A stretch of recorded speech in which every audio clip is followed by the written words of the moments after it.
Good morning. It's Friday, the 20th of December. You're tuned in to our 10 a.m. newscast here at ARIRANG's News Center in Seoul. Let's take a look at what's making the headlines. No sign of a change in North Korea's economic policy as the two Koreas discuss the management of their joint Gaeseong Industrial Complex. Days after the execution of the North Korean leader's uncle, a delegation of officials from the G20 nations also visits the business park. Senior U.S. officials say they are concerned the execution of the North Korean leader's uncle Jang Song-thaek could be the prelude to some kind of provocation. Plus, on the 11th day of their strike, union workers of the state-run railway operator KORAIL stage a massive rally in downtown Seoul, demanding the government stop moving towards privatization. We begin this morning at North Korea's border town of Gaeseong, where officials from the two Koreas met to discuss modernizing and globalizing the Inter-Korean Industrial Complex there. The meeting, along with a visit to the factories owned by a foreign delegation, came as uncertainties linger over the future of North Korea's economic policies. Hwang Sang-hee reports. The two Koreas met on Thursday for the first time since the North executed its second-in-command and key economic policymaker Jang Song-thaek last week. It's the fourth round of inter-Korean discussions on the management of their jointly run Gaeseong Industrial Complex. On the agenda was easing the commute and custom procedures for South Korean workers crossing the border to the north, as well as allowing the use of the internet and mobile phones within the complex. Another key issue was attracting foreign investors. On the same day, North Korea welcomed a delegation of foreign officials from the Group of 20 nations to the joint business park. Experts say Thursday's inter-Korean talks and visit by the G20 delegation offered a glimpse at North Korea's economic policy and where the joint factory zone stands after Jang's execution. As the country's key economic policymaker, Jang had been in charge of a handful of economic cooperation projects. Meanwhile, former NBA star Dennis Rodman left for Pyongyang for the third time this year. Experts say if Rodman meets with his North Korean friend Kim Jong-un again, it will signal the regime remains stable, at least for now. Hwang Sang-hee, ARIRANG News. The U.S. government has expressed serious concerns that the execution of the North Korean leader's uncle could be a kind of prelude to a provocation. Park Ji-won reports. General Martin Dempsey, chairman of the U.S. military's Joint Chiefs of Staff, says a North Korean provocation could be in the works following the recent execution of North Korean leader Kim Jong-un's uncle Jang Song-thaek. These kind of internal actions by dictators are often a precursor to provocation to distract attention from what they're doing inside of that country. So yeah, if you're asking me, am I concerned? Absolutely. Speaking at the same Pentagon press conference Thursday, U.S. Defense Secretary Chuck Hagel said North Korea's sudden removal of the once powerful Jang increases concerns about the North and deepens the suspicions of the regime's motives. That nation is as closed as any nation in the world. There is no transparency. There is no interconnect to the outside world. The execution of Jang is seen by experts as the biggest upheaval in North Korea since the regime conducted its third nuclear test in February. With Jang out of the picture, suspicions are rising about the path the North will take in the coming weeks and months. Park Ji-won, ARIRANG News. The UN General Assembly has adopted a resolution condemning North Korea for its human rights abuses.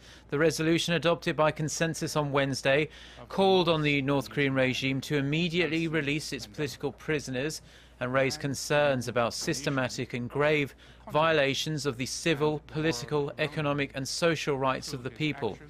It also referred to open executions that take place inside the reclusive state. The latest resolution comes days after UN Secretary-General Ban Ki-moon said Jang Song-thaek's execution was a human rights issue and that the UN does not endorse the death penalty under any circumstances. The General Assembly also adopted resolutions on Syria and Iran, expressing serious concerns about human rights violations in those countries. South Korea has agreed to return the remains of 425 Chinese soldiers killed during the Korean War. The Defense Ministry said Thursday that Seoul and Beijing reached the deal after a series of working-level talks. The process of digging up the remains, cleaning them and putting them in coffins is expected to take several months. Over 400,000 Chinese soldiers are thought to have died during the Korean War. The Chinese soldiers were buried in the Paju cemetery of enemy forces in Paju, just south of the border with North Korea. The nationwide rail strike rumbles into its 12th day on this Friday with no end in sight. Thursday was capped off with a second massive street protest by striking rail workers. In downtown Seoul, the state-owned rail operator continues to insist that all striking workers return to their posts immediately, but its demands are falling on deaf ears. Ji Myung-gil reports. At least 10,000 angry unionized workers from the state-run Korea Railroad Corporation made speeches and chanted slogans as they gathered in front of Seoul Plaza near City Hall on Thursday. Hundreds of police formed barricades around the plaza to prepare for any possible clashes, and thousands of ordinary citizens showed up in support of the rail workers. On day 11 of the longest railway strike in Korea's history, rail workers from all over the nation gathered to protest the government's move to establish a new rail operator, which they claim as being a first step toward privatization. The government is not providing any answers to our requests not to privatize KORAIL. Instead, they are just cracking down on our massive rallies, saying they are illegal. We are out here again to protest against President Park Geun-hye. We're asking her to stick to her pledges. The massive strike comes as police raided 4 regional headquarters of Korea's Railway Workers Union on Thursday with court-issued warrants. The police also said they arrested 2 of the 25 strike leaders for whom the court had issued arrest warrants.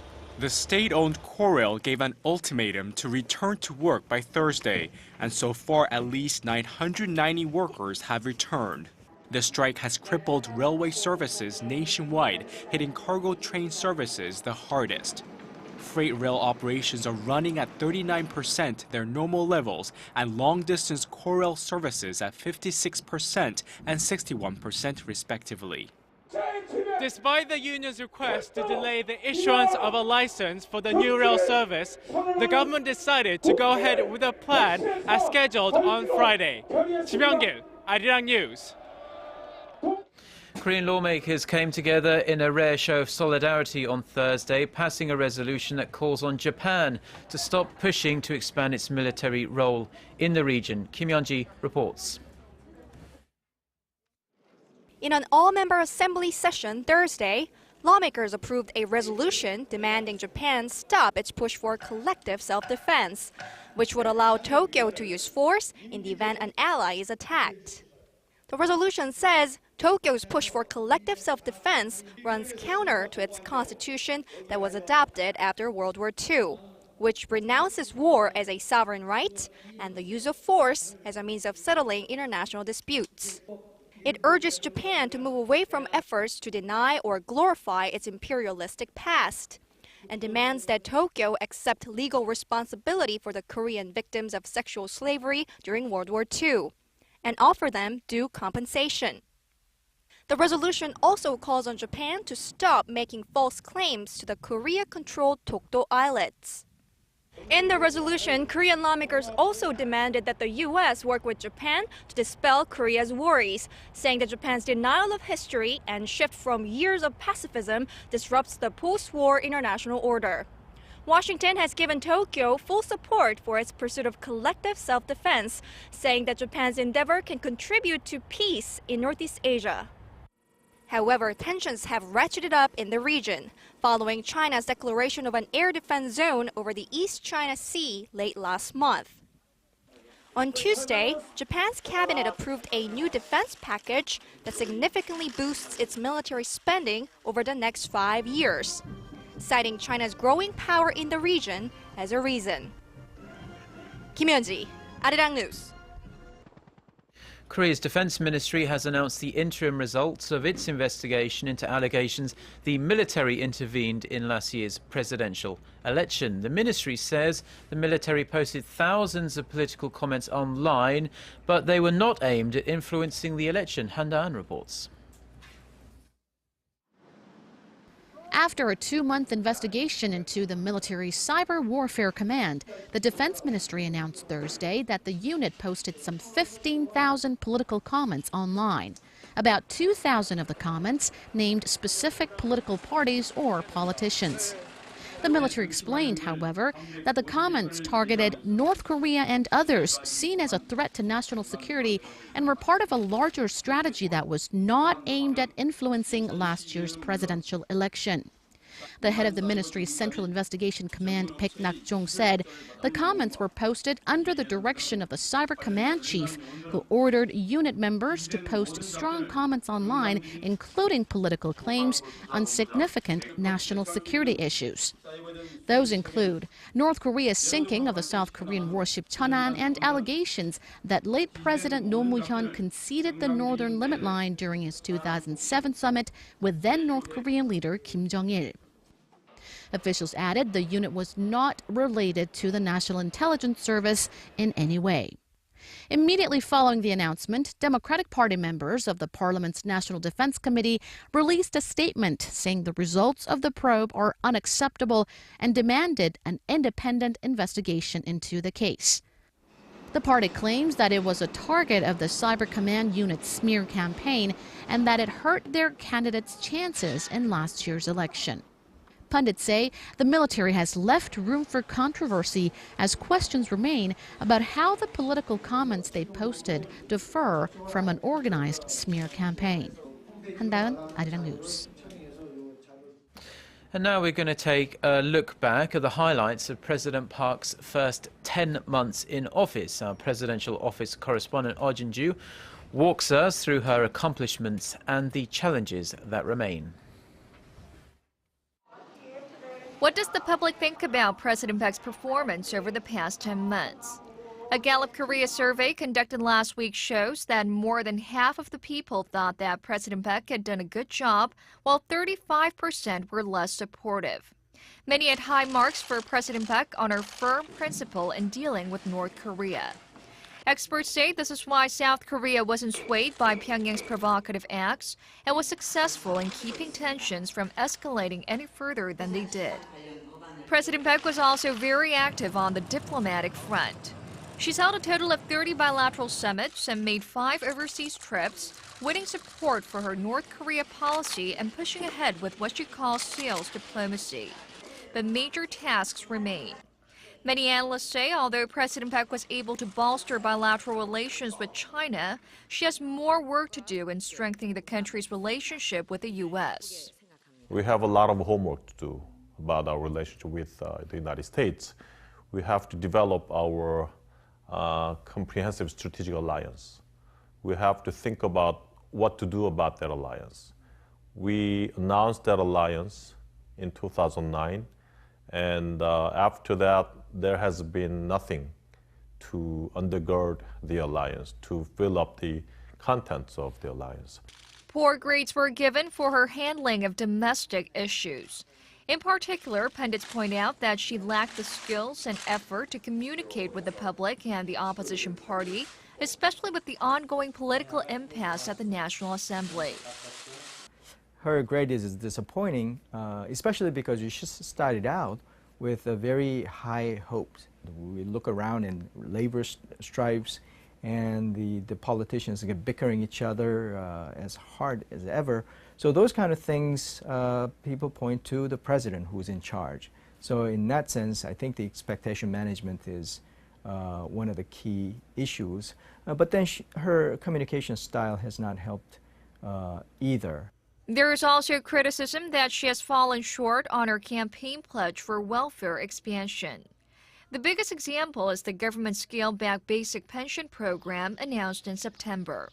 However, the presidential office of Chung Won-taek says it is too early to say that she didn't keep her campaign promises, as the first 10 months have been a period to set up the basic structure and framework of the administration. Ojin-ju, ARIRANG News. The mercury level is dropping rapidly here in Korea, and the weather forecast is set to get even colder as we head into the Christmas weekend. During this time of the year, sagging energy reserves are always a concern, but thankfully, Korea is expected to enjoy a stable power supply this winter. Yulian reports. The Ministry of Trade, Industry and Energy on Thursday said the country's power reserves will hover around a safe level of 5 million kilowatts this winter, even when energy usage reaches its peak in the last week of January. That's provided that 3 of the country's 23 nuclear reactors are back up and running again soon, after being shut down back in May for using cables with fake certificates. Officials say the 3 will most likely begin operations again in the second half of next month. But the government did warn that unseasonably cold weather and malfunctioning nuclear reactors could bring about a power shortage. To keep energy usage at a safe level, it said it will offer a special rate cut of 30% on electricity consumed during the least busy hours, while the rate during peak hours may increase to 4 times the normal rate. Companies and shopping districts have also been ordered to keep their thermostats below 18 degrees. Yulian, ARIRANG News. All that glitters might be gold, but the price of the precious metal has taken a massive hit this year, tumbling a staggering 26%. Despite the downward trend, the chance to buy gold at what some see as a knockdown price has sparked a gold rush here in Korea. Gwon-soa reports. To buy or to sell? That is always the question when it comes to gold. Right now in Korea, customers prefer to buy. With Christmas and New Year coming up, many seasonal products are being released. Gold bars and seasonal pure gold products are selling well. With global demand dropping to a 4-year low, Korean gold prices have plunged as well. The price fell from roughly $44 a gram in September to $39 this month. At the beginning of the year, the price was $56. Compared to last year, gold can be purchased at rates that are 30% cheaper. In 2011, the price of gold hit a record high of $67, which is about 40% higher than the current figures. In one jewelry shop in central Seoul's Jongno district, 10 first birthday rings are sold each day, a drastic jump from years ago when it was just 2 rings a day on average. 24-carat rings are a traditional gift for Korean babies on their first birthdays, and their lower price tags these days are enabling more people to afford them. So why did the gold price drop this far? The biggest reason for the drop in the price of gold is the beginning of the drawdown of quantitative easing, meaning it depends on whether the US dollar is strong or weak. Economists say that due to expectations the Federal Reserve would begin tapering its quantitative easing program, the price of gold plunged in recent months. After the Fed's announcement Wednesday that it would start tapering its stimulus program, the global gold price dropped 3.5% to a 6-month low of just over $1,190 an ounce, or roughly $43 a gram. Gwon-soa, ARIRANG News. Korea is pretty well known globally for its vibrant fashion scene, but you may have been wondering who the best dressed people in the country are. Well, ponder no more, because the Korea Best Dresser Awards were held in Seoul on Thursday night, and our Connie Lee was there. Meet some of Korea's best dressed people. From celebrities to politicians, the annual Korea Best Dresser Swan Awards recognize some big names who have style. A total of 14 people won, including Korea's A-list actor Chung Woo-sung and model-turned-actress Ko Jun-hee. Philippine-born lawmaker Lee Jasmine was also awarded as a politician with some fashion sense. She's now become the first foreigner to be given this award. This award show started in 1983, so it's been 30 years of trying to get Korea's fashion industry in the global spotlight. The winners weren't selected just for the clothes they wear. They were chosen for their sense of style and how they present themselves in an attire that suits them. Hosted by model agency Model Line and the Korea Fashion Association, the event boasted some 500 guests, including fashion industry leaders from China and Japan. In its 30th year, the Swan Award winners are selected by fashion industry insiders and through online surveys. Other Best Dressed winners include model and actor Clara, ballerina Kim Joo-won, and child actor Yeojin Gu. Korean designer Yang Hae-il was also recognized with the Designer of the Year award. Past winners include current President Park Geun-hye when she was a lawmaker, and K-pop stars SHINee and Super Junior.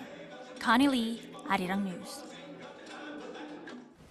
Ukrainian President Viktor Yanukovych has launched an impassioned defense of the multi-billion-dollar aid package he secured from Russia. In a televised news conference Thursday, Yanukovych said securing cheaper gas and credits from Moscow had been the only way to stave off default. Under the deal reached this week in Moscow, Russia said it would buy up to $15 billion worth of Ukrainian bonds and securities and slash gas prices for Ukraine by more than a third. Yanukovych also offered little in the way of concessions to the thousands of protesters in Kiev, only saying that he would not run for re-election in 2015 if he felt he might lose. Opposition groups and protesters continue to rally in the capital's main square against the president's last-minute refusal to sign a trade deal with the European Union. Now, this might not come as too big of a surprise considering his KGB background, but Russian President Vladimir Putin has defended the bulk surveillance activities of the US National Security Agency. Speaking during his annual press conference in Moscow on Thursday, Putin said mass monitoring of communications was necessary in the fight against terrorism, but he suggested the US limit its appetite to snoop on the public. He went on to say that surveillance should be done within a framework of rules and the US spy agency should be revamped and its relation to the US government reviewed. When asked about former NSA contractor Edward Snowden, Putin says he has never met him and Russia was only offering Snowden asylum.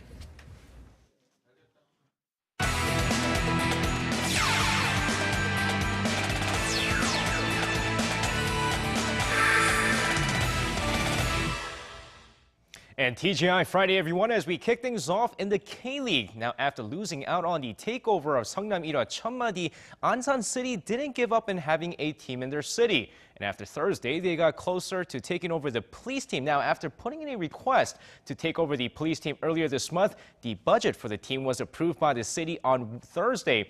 Now, they say a budget approval shows that they're just about finalizing the deal, which will bring the team to the city. Of course, in the past, the city of Ansan tried to take over the military team before being rejected. And now with that, moving on with the KBL All-Star break taking place, it's been quite an exciting first half of the season. But for the most part, the top teams remain the same. And after 26 games, the two teams who faced off in last season's championship, Seoul SK Knights and Ulsan Mobis Phoebus, are tied for first place with 18 wins and 8 losses. While many expected this, no one expected Anyang KGC and Wonju-dongbu Promi to struggle so much as they sit in the bottom of the league despite facing off against each other in the championships just 2 seasons ago. And now with that, finishing things off with Thursday night's V-League action as Hunguk Insurance Life Pink Spiders beat the Korean Expressway 3-2, with Lisa Vasileva of Pink Spiders putting up a record 57 attack points on the night. Meanwhile, a shift over to the men's side as LIG took on the Korean Air Jumbos. Now, a rather tight game from the start as LIG rallies back in the first set to take the set 28-26 before doing the same in the second set as well, 28-26 once again. But the Korean Air Jumbo shift the momentum in the third set as they force a fourth set 25-20, but with Michael Sanchez struggling on the night and LIG's Thomas Egger putting up a game-high 32 points, LIG takes the fourth set 25-22 and a 3-1 victory. And that's going to wrap it up for me. This has been SJ. Have a great weekend, everyone, and see you guys again for your sports needs.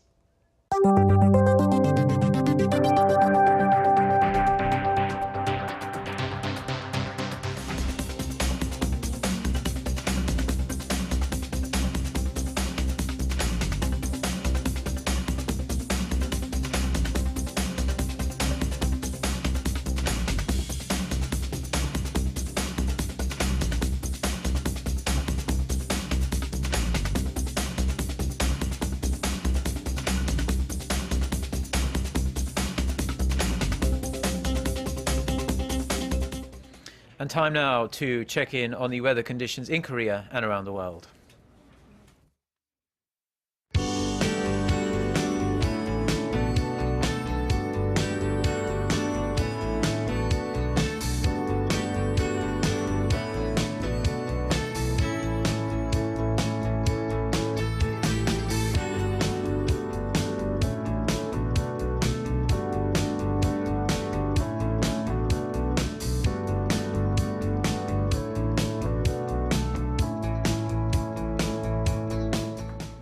And that's all for now. Have a fantastic Friday, and we do hope to see you back again for our next newscast, which is coming up at noon Korea time.